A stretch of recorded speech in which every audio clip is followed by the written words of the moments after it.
Jadi Rasul itu adalah manusia super. Manusia tingkat keimanannya berbeda-beda untuk dekat dengan Tuhan. Yang tinggi namanya orang soleh. Orang soleh ini tingkat kesolehan tidak sama. Maka yang tinggi adalah kaum wali-waliullah. Wali ini enggak sama begitu. Yang dekat dengan Allah ini, maka berbeda-beda. Yang tertingginya namanya Nabi. Nabi ini banyak, jumlahnya 124.000 orang.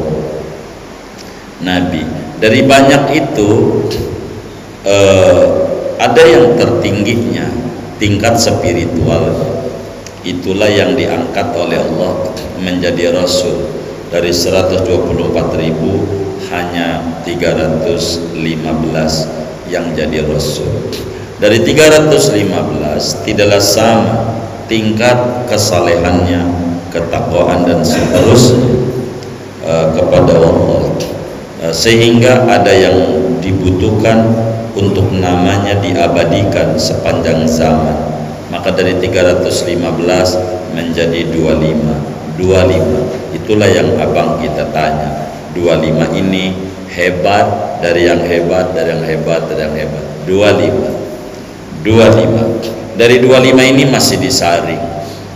Yang ada berbeda-beda tingkat ketabahan, ketegaran dan segalanya. Hanya 5 dari 25. Itulah Nabi Musa, Isa, Nabi Muhammad, Nabi Ibrahim, Nabi Nuh, begitu. Dari 5 ini berbeda-beda kemampuan, kesabaran, ketegarannya. Tertinggi 1. Itulah asyraful anbiya wal mursalin, paling top markotopnya Nabi. Dan itulah Nabi kita Muhammad SAW. Maka Nabi ini berurut zamannya. Kalau ditanya antara Nabi Ismail sama Nabi Isa, duluan mana? Tentu duluan Ismail. Jauh. Karena Ismail hidup 18 abad sebelum Nabi Isa lahir.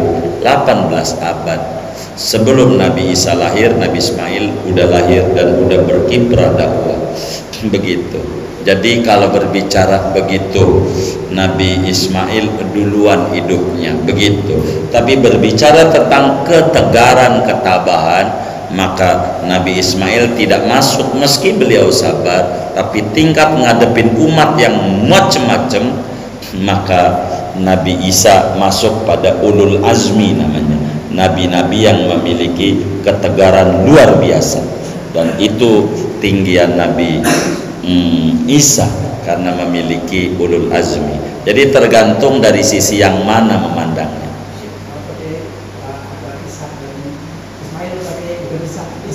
Ishak, baik. Ishak dan Ismail ini duluan mana? Maka jawabannya duluan Ismail.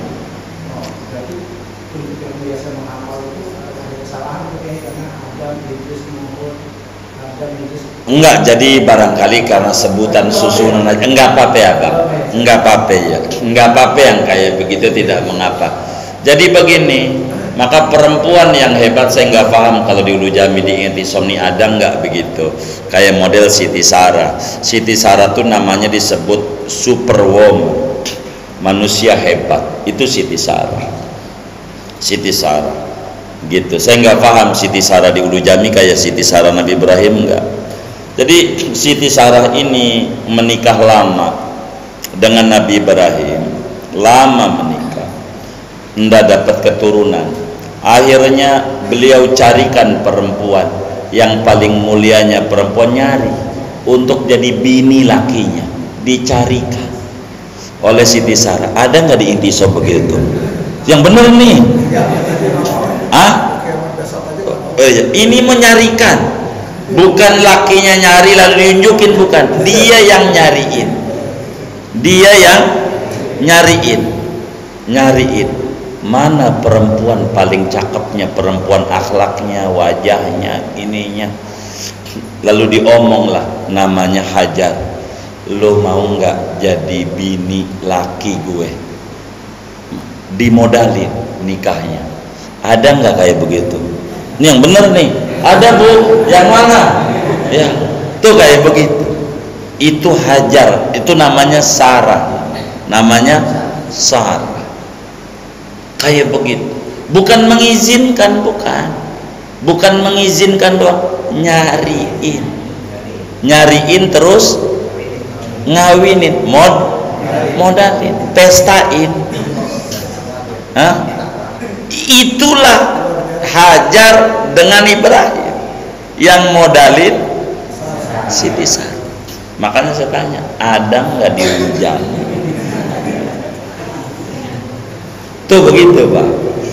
Karena itu dari Hajar inilah kemudian punya anak pertama, Ismail. Karena mulianya Sarah, bagaimana suaminya biar punya keturunan, sampai dikawinin, bahasa Betawinya begitu ya, dimodalin kawin. Akhirnya Sarah pun dimuliakan oleh Allah, dianugerahi anak meski usianya senja, namalah Ismail. Maka Ismail udah hidup lama, barulah berojol Ishak. Maka ketika ditanya duluan mana, maka tergantung memandangnya. Kalau duluan dikawinin, ya tentu Sarah dulu. Maka Ismail manggil Ishak abang. Begitu, meski umur tuaan, karena anak bini tua. Begitu, mungkin itu juga urutan yang abang temukan, begitu. Tapi saya terima kasih dengan pertanyaannya, bagus. Kenapa ada yang ngurutin begitu? Mungkin tinjauan itu secara abang, Ishak abang, meski umur mudaan. Begitu Pak, kurang lebih demikian. Wallahu a'lam.